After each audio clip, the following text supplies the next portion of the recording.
메이카 위시라는 재단 최고의 경영자 수전 러치라는 여성이 있습니다. 그녀는 사업과 함께 큰 병을 앓고 있는 가정을 돕는 일을 했습니다. 어떻게 하면 그들을 질서 있게 효과적으로 도울 수 있을까? 고민을 하다가 생각한 것이 이름을 바꾸었습니다. 요정대모라는 이름을 사용했습니다. 그녀의 명함에는 대표라는 이름과 함께 요정대모라는 이름도 함께 적었습니다. 그로 말미암아 보다 더 많은 사람들에게 실제로 질서 있고 그리고 효과적으로 고통당하는 병마를 앓는 사람을 도와줄 수 있었다고 합니다. 직원들이 이렇게 말합니다. 회장님이 새 이름을 사용하고 나서 많은 사람이 공감하고 있습니다. 회장님의 이름이 많은 사람들에게 알려졌습니다. 그녀는 이렇게 말했습니다. 내 선택이 틀리지 않았구나. 도움을 바라는 사람들에게 요정처럼 바로 나타나는 이름이 그대로 잘 사용이 되었다는 고백을 했습니다. 실로 그녀는 이름을 바꾸어서 그 이름처럼 고통당하는 사람들을 도울 수 있었습니다. 성경 말씀을 읽어보면 하나님께서 이름을 바꾸어 주는 경우가 여럿 있습니다. 아브라함을 아브라함으로 바꾸어 주셨습니다. 야곱을 이스라엘로 바꾸어 주었습니다. 왜 하나님께서는 그 이름을 그렇게 바꾸어 새 이름을 주셨습니까? 아브라함은 한 가정의 아버지였지만 아브라함은 열방의 아버지가 되게 하시는 하나님의 뜻이었습니다. 야곱이라는 이름은 언제나 남의 발뒤꿈치를 잡는 거짓말하고 마치 사기를 치는 사람과 같았지만 이제는 하나님과 겨루어 이겼다. 다른 말로 표현하면 그 손이 하나님의 손을 잡았다라는 뜻으로 바꾸어 주었습니다. 실로 아브라함이나 야곱은 바꾸어 준 새 이름대로 인생의 걸음을 걸어갔습니다.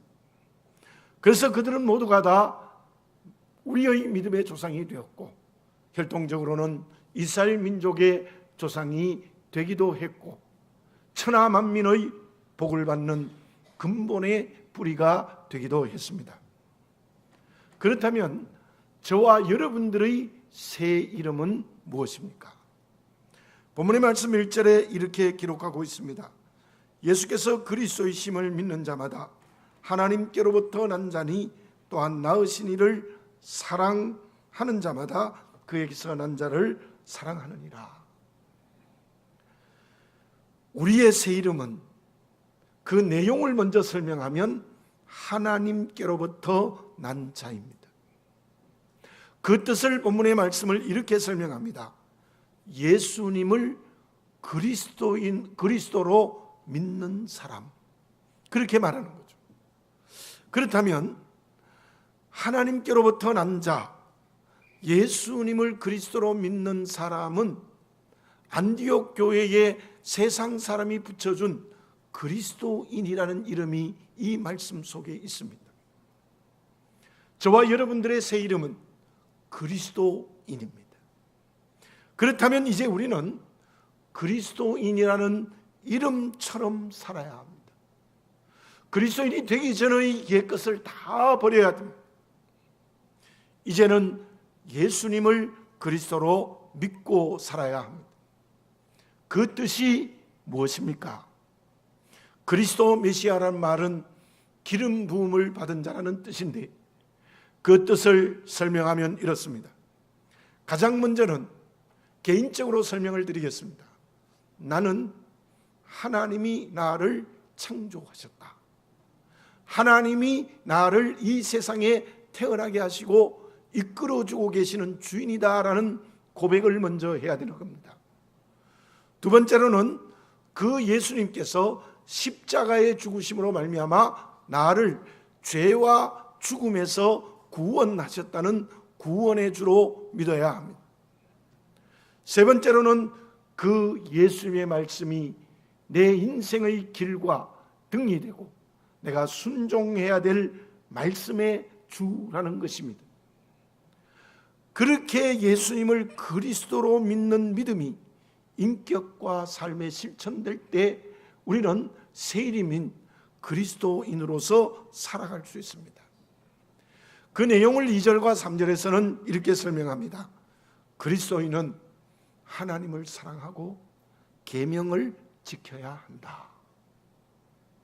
하나님을 사랑하고 말씀대로 살아야 된다. 그렇게 말씀하고 있습니다. 지금 우리는 역대상서를 묵상하고 있습니다. 다윗이 어떤 사람입니까? 다윗은 진정으로 하나님을 사랑하고 하나님의 말씀이면 무조건 순종합니다. 성전을 건축하겠습니다. 안 돼. 너는 손에 피가 가득해서 성전을 건축할 수 없어. 얼마나 섭섭했겠습니까? 그러나 다윗은 그대로 순종을 합니다. 그리고 성전 건축을 위한 모든 준비를 완벽하게 합니다. 모든 재료를 넘치도록 준비하고 성전 건축할 사람을 준비합니다. 성전에서 봉사할 레위인들을 계수하고 성전에서 찬양할 찬양대들까지 다 계수합니다. 실로 다윗은 만약에 지금 우리로 설명한다면 그리스도인으로서 그리스도인의 이름처럼 산 사람입니다. 그러나 그 전에 왕이었던 사울 왕은 어떻습니까? 다윗과 정반대입니다. 하나님의 말씀을 불순종하여 전쟁의 전리품을 전부 자기의 것으로 바꾸어 버립니다. 하나님을 사랑하지 않고 자기 권력의 노예가 되어 버립니다. 결국 그는 왕의 자리에서 쫓겨나고 전쟁에서 비참하게 죽는 하나님의 심판을 받았습니다. 나는 어떻습니까? 특별히 내일이 추석이고 많은 가족들을 만나게 될 터인데 나는 누구로 가족들과 만나고 나는 누구로 세상 사람과 이웃과 친척을 만나야 되겠습니까? 저와 여러분들의 새 이름은 그리스도인. 이름처럼 이 세상에서 사시기를 바라겠습니다. 이번 명절이 이름처럼 명절을 지내는 귀한 시간이 되어지시기를 바라겠습니다. 그때 하나님께서는 우리를 사명의 그릇으로 사용해 주실 것입니다. 그러면 예수님을 그리스도로 믿고 실천하는 사람이 창조주, 구원의 주, 말씀의 주로 믿는 것이라면 그렇게 사는 사람은 어떤 사람입니까? 우리는 이런 말을 잘 알고 있습니다. 미꾸라지 한 마리가 온 웅덩이를 흐리게 한다. 그렇습니다. 어떤 공동체에서 한 사람 때문에 그 공동체가 깨어지고 큰 어려움을 당할 수 있다는 말의 의미일 것입니다. 그런데요, 실제적으로는 그렇지 않대요. 대부분의 미꾸라지가 사는 곳은 더러운 물이라고 합니다. 산소가 매우 부족합니다. 그런데 미꾸라지가 심하게 움직여서 흙탕물을 일으키면 그곳에 산소가 점점 더 많아진대요. 그래서 실제로는 미꾸라지가 흙탕물을 일으키기 때문에 그 웅덩이에 살 수 없는 다른 생명이 살 수가 있다고 합니다. 본문의 말씀 4절을 봉독해 드립니다. 무릇 하나님께로부터 난 자마다 세상을 이기느니라. 세상을 이기는 승리는 이것이니 우리의 믿음이니라. 누가 하나님께서 난 그리스도인이라는 이름을 가지고 이 세상에서 살아가는 사람입니까? 본문의 말씀의 분명한 설명은 세상을 이기는 사람입니다. 세상에게 지고 패배하는 사람은 그리스도인으로 이름처럼 사는 게 아닙니다. 세상을 이기는 사람이 이 세상에서 그리스도인으로 이름처럼 살아가는 거예요. 방금 말씀드린 다윗을 역대상 18장 13절에서는 이렇게 말합니다. 다윗이 어디를 가든지 여호와께서 이기게 하셨더라. 다윗이 어디를 가든지 여호와께서 이기게 하시더라. 어떻게 그렇습니까? 그는 이름처럼 살았거든요. 이름처럼 사니까 여호와께서 다윗이 어떤 전쟁을 하든지 이기게 해주셨다는 겁니다. 바울은 로마서 8장 37절에서 이렇게 말합니다. 이 모든 일에 우리를 사랑하시는 이로 말미암아 우리가 넉넉히 이기느니라. 여러분 한번 저를 따라서 해볼까요? 우리가 넉넉히 이기느니라. 아멘입니다. 넉넉히 이긴다는 거예요. 어떻게 하면 세상을 이길 수 있겠습니까? 가만히 있으면 안 돼요. 물론 예수 믿는 사람이 어떨 때는 가만히 있어야 될 때가 있습니다. 그러나 세상을 이기기 위해서는 가만히 있으면 안 돼요. 온갖 죄가 가득한 세상으로 가서 내가 움직여야 됩니다. 마치 미꾸라지가 흙탕물을 일으키는 것처럼 우리는 세상에 가서 정말 살아 움직여야 됩니다. 힘차게 활동해야 됩니다. 그때 세상을 이길 수 있습니다. 세상을 이긴다는 것은요, 하나님께서 이 세상을 처음 창조해서 하나님에게 주신 창조 명령을 순종하는 거예요. 내가 창조한 이 모든 세상을 정복하고 지배하고 다스리는 거예요. 하나님이 창조한 이 세상을 전부 정복하고 지배하고 다스리라. 그게 세상을 이기는 겁니다. 창조의 명령을 순종하는 겁니다. 사도행전 1장 8절에 보면은 땅 끝까지 이르러내 증인이 되리라. 복음으로 온 세상을 정복하라. 그게 세상을 이기는 것입니다. 그런데 지금 우리는 어떻습니까? 좀 매우 죄송한 말씀이지만 과거에 비해서 한국 교회가 어떻게 되어져 있습니까? 가만히 있어요. 가만히 있어요. 움직이지 않아요. 우리는 세상에서 살아야 합니다. 교회에서보다 세상에서 사는 시간이 훨씬 더 많습니다. 그러므로 세상에 산소를 공급하는 그리스도인이 되어야 돼요. 그래서 세상을 살려야 되는 겁니다. 그것을 구체적으로 말하면 무엇이라고 말할 수 있습니까? 먼저는 세상을 사랑해야 됩니다. 요한복음 3장 16절을 우리가 너무나 잘 알고 있죠.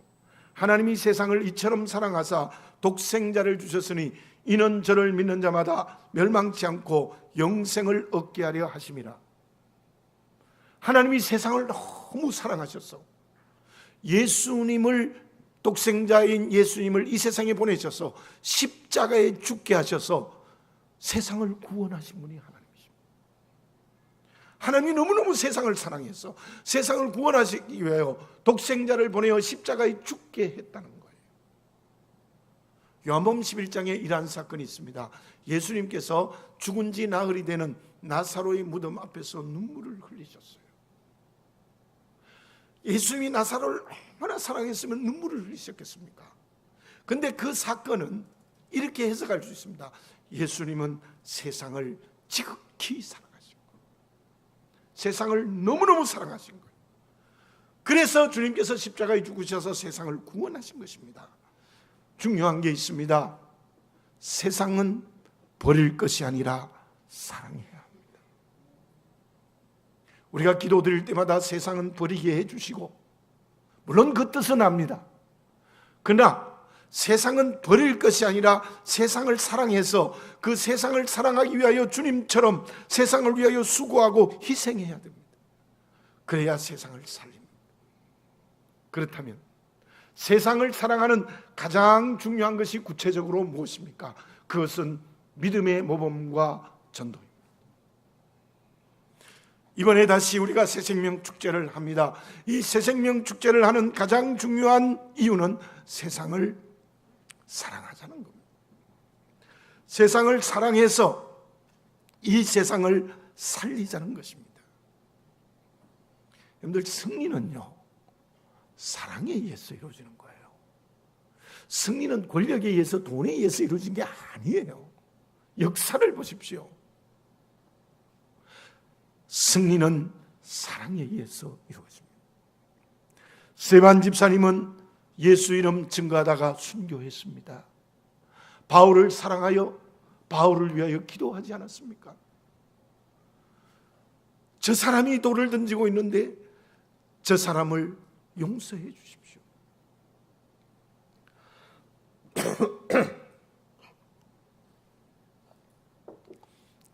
그 바울이 스데반의 기도를 들으신 하나님께서 그렇게 큰 그릇으로 사용해 주셨다는 것입니다. 예수님의 제자들이 대부분 주님의 이름 증거하다가 감옥에 가고 순교했습니다. 세상을 사랑하는 것은 예수님도 십자가에 죽으셨고 제자들도 순교했습니다. 바울도 순교했습니다. 순교만이 아니라 온갖 희생과 수고를 했습니다. 여러분, 우리가 세상을 사랑하는 일이 쉬운 일이 아닙니다. 믿음의 모범을 보여주고 그리고 전도하는 것이 얼마나 어렵습니까? 그런데 과거에 비해서 한국교회가 전도하지 않아요. 믿음의 모범 보여주지 않아요. 미꾸라지가 흙탕물을 일으키듯이 좀 흙탕물을 일으켜야 되는데 안 해요. 가만히 있어요. 저와 여러분, 믿음의 모범을 보여줍시다. 주의 이름을 증거합시다. 그때 그 사람이 하나님께로서 난 그리스도인입니다.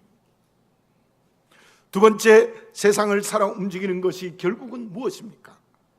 세상을 살리고 구원하는 길이 무엇입니까? 그것은 세상을 변화시키는 것입니다. 세상이 얼마나 빨리 변하는지 아십니까?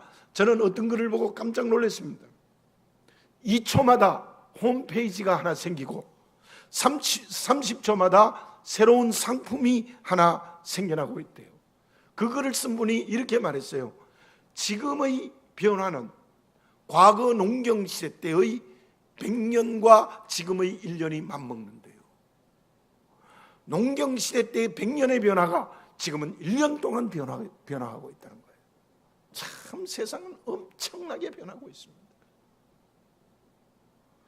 제가 우리 서현명 목사에게 물어보잖아요. 지금 대학생들하고 세대 차이가 납니까? 물어보면요, 엄청나게 난대요. 엄청나게. 서현명 목사 제가 알기로 33살인데 지금 20대 대학생들하고 엄청나게 난대요. 여러분들, 우리하고 20대들은 딴 세상에 사는 거예요. 그래서 우리가 이해해 주는 게 참 필요하겠죠. 우리가 세상 속으로 들어가서 어떻게 해야 됩니까? 많은 신앙인들이 세상에 살면서 그들과 함께 세속화되어 버려요. 똑같이 세속화돼요. 그건 세상을 변화시키지 못해요. 우리는 세상에서 살면서 세상에 살지 않는 구별된 믿음의 사람이 되어야 합니다. 그리고요, 분명한 것은 이 세상에 너무나 빨리 변하는 구조 속에 가는 세상 사람들은 변하지 않는 진리를 갈구하고 있어요. 기대하고 있습니다. 목마름이 있습니다. 우리는 이 세상에 들어가서 그래서 빛과 소금이 되어 그들을 변화시키고 향기와 편지가 되어서 그들을 변화시켜야 되는 겁니다. 마태복음 13장에 하나님의 나라의 비유가 7가지가 나오는데 그 중에 이런 비유가 있습니다. 하나님의 나라는 누룩이 가루 서말 속에 들어가서 전부를 부풀게 한 것과 같다. 밀가루 서말에 누룩이 들어가서 전부 발효시킨 것 같다. 그게 하나님의 나라래요. 가정을 하나님의 나라로 변화시켜야 됩니다. 내가 일하는 직장과 사업을 하나님이 주인 되시게 변화시켜야 됩니다. 그리고 온 세계를 변화시켜야 됩니다. 특히 우리 교회는 베트남을 하나님의 나라로 변화시킵시다. 그때 하나님이 우리를 통해서 세상을 살리십니다. 그것이 진정 우리가 세상을 이기는 길입니다. 그 사명을 감당할 때 하나님께로서 난 그리스도인이라는 새 이름대로 살아가는 그리스도인입니다. 만약 지금 내가 아무리 영적으로 살아있다 할지라도 세상 속에서 세상을 사랑하고 세상을 변화시켜 세상을 살리지 아니하면 그것은 마치 예수님이 말씀하신 대로 말 속에 감추어진 빛과 같아요. 빛은 등경 위에 둬서 온 세상을 비치게 해야 되는 것입니다. 왜 주님께서 예루살렘이 무너지고 멸망한다고 말씀하셨습니까?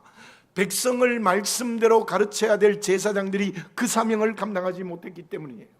제사장은 도리어 이방인의 뜰에서 돈 바꾸는 것, 그리고 재물 장사해서 부를 축적하고 있었습니다. 그러므로 예루살렘은 무너질 수밖에 없었습니다. 오늘의 목회자가 중요합니다. 그리고 또 하나는 목회자뿐만 아니라 우리 모두가 다 왕같은 제사장입니다. 그러므로 세상을 사랑해야 됩니다. 세상을 변화시켜야 됩니다. 그때 하나님께서 이 세상을 살리시는 은혜를 베풀어 주십니다. 세상을 이기는 새 이름을 가진 그리스도인이 될 수 있을 줄로 믿습니다.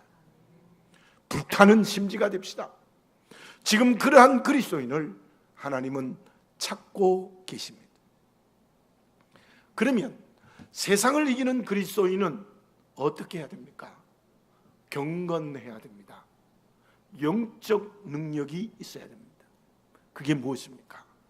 스탠퍼드 대학의 연구원인 BJ 포그는 이러한 원리를 발견했습니다. 그리고 주장했습니다. 하루에 팔굽혀펴기를 50개씩 하려고 하면 작심삼일이 되고 만나는 거예요.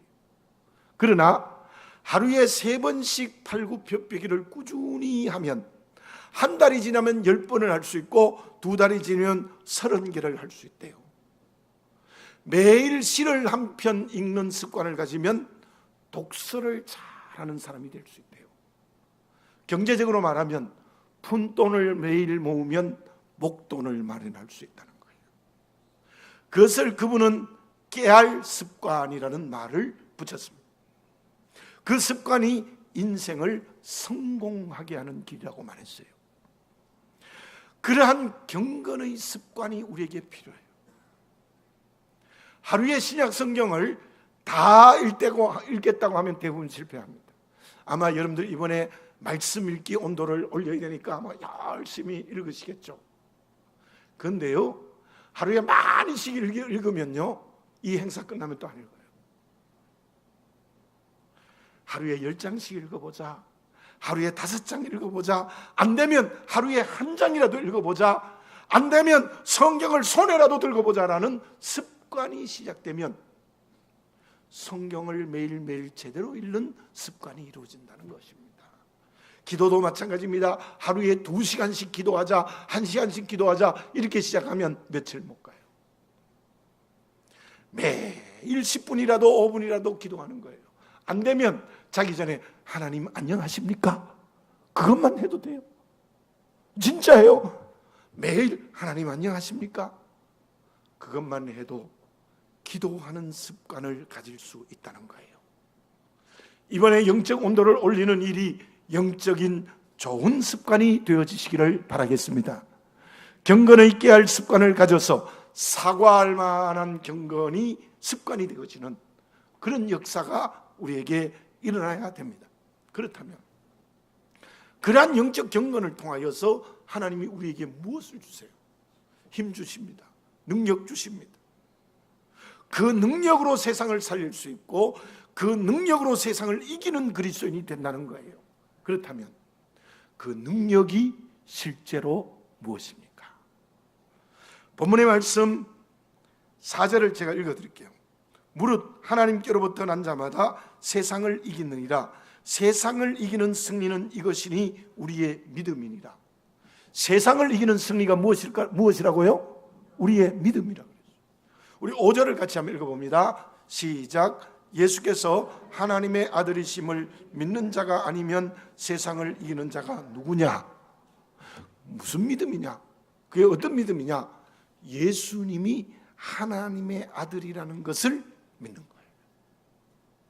예수님이 하나님의 아들이라는 걸 믿으면 세상이 이긴다는 거예요. 그리스도인들처럼 새 이름으로 살아갈 수 있다는 뜻입니다.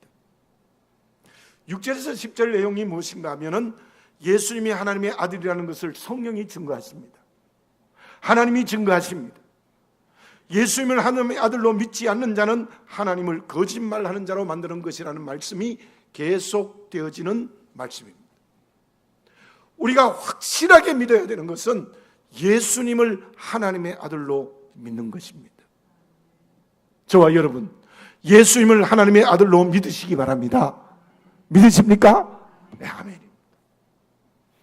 그렇다면 주님이 하나님의 아들이라고 믿는 믿음이 무엇입니까? 11절을 읽어봅니다. 또 증거는 이것이니 하나님이 우리에게 영생을 주신 것과 이 생명이 그의 아들 안에 있는 것이니라. 생명이 누구 안에 있어요? 아들 안에 있다는 거예요. 왜 예수님을 하나님의 아들이라고 했어요? 제가 많이 말씀드렸어요. 예수님이 하나님의 아들이라고 하는 그 이유는 예수님 안에 하나님의 생명이 전부 들어있다는 거예요. 여러분들, 내 아들이 피가 통하잖아요. 아들이 내 피가 통해요. 그 닮았다 하면 기분 좋아요. 얼굴이 닮았다는 것보다 더 중요한 것은 피가 통하는 닮았다는 거예요. 아버지와 아들이요. 그처럼 예수님이 하나님의 아들이라는 것은 하나님의 생명을 전부 예수님이 가졌다는 거예요. 그러면 우리는 누구냐? 예수님의 신부가 되어 예수님의 생명을 내가 받는 거예요. 왜 기도합니까? 왜 하나님의 말씀 묵상합니까? 왜 성령이 충만해야 됩니까? 이 모든 경건의 훈련을 통해서 주님의 생명이 내 생명이 되는 거예요. 주의 생명이 내 생명이 되는 사람이 이 세상을 이긴다는 거예요. 그 말씀이 본문 말씀의 중심입니다.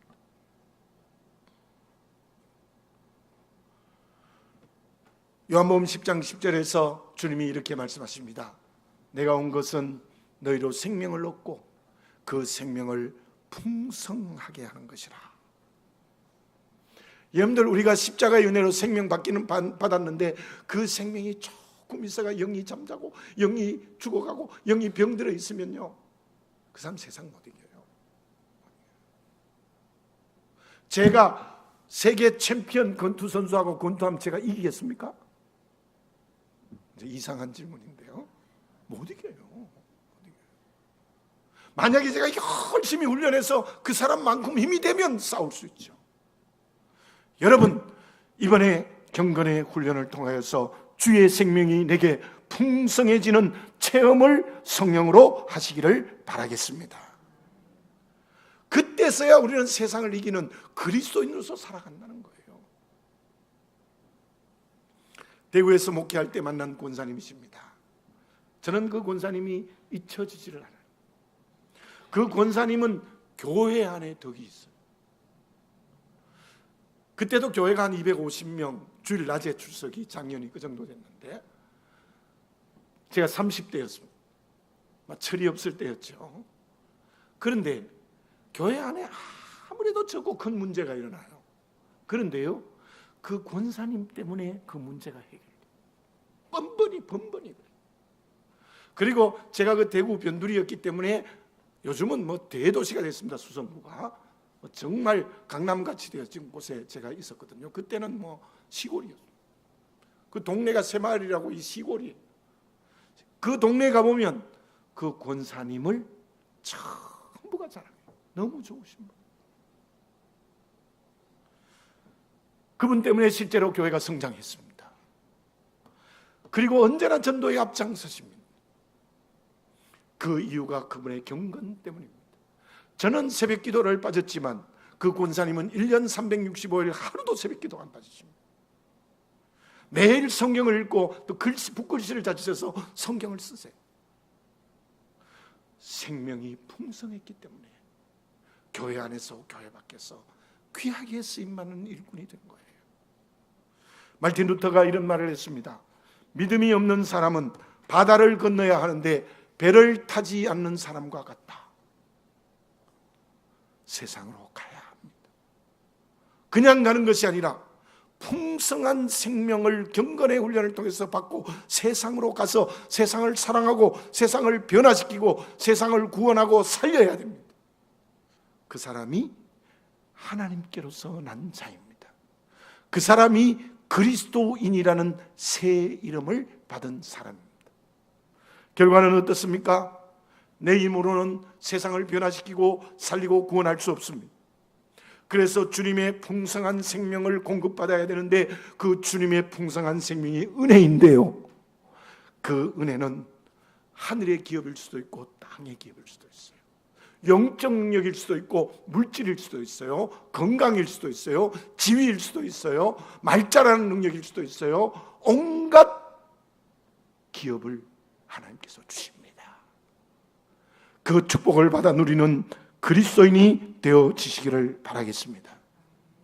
지금 여러분들은 또 저를 포함해서 그리스도인이라는 새 이름을 받은 정체성이 분명합니까? 그리고 그 새 이름을 가지고 세상을 살아 움직이게 하고 있습니까? 기도드리겠습니다. 사랑하는 아버지 하나님, 주께서 주시는 풍성한 생명을 경건의 훈련을 통하여서 받아서 그 생명을 이 세상 속에 나누어 주는 주의 손길이 되게 해 주시옵소서. 그때 주님께서는 하늘과 땅의 기업을 축복으로 주실 줄로 믿습니다. 아버지 하나님, 이번 새생명 축제에 영적 온도를 올리고 대신자를 품고 또 그 사람을 구원할 수 있는 열정이 이 말씀처럼 이루어지게 해 주시옵소서. 깨알 습관처럼 경건의 훈련을 하고 그것이 주의 생명을 풍성히 받아 세상을 살리는 길을 걸어갈 수 있는 저희들 되게 해 주시옵소서. 이번 추석에 가족을 만날 때에 그리스도인이라는 새 이름을 가지고 가족을 만나서 참 평화와 기쁨과 생명이 넘치는 온 가족이 되게 하시고, 혹시 가족에 불화가 있다면 내가 들어가서 가족을 하나 되게 하는 명절 되게 하여 주시옵소서. 예수님의 이름으로 기도드립니다. 아멘.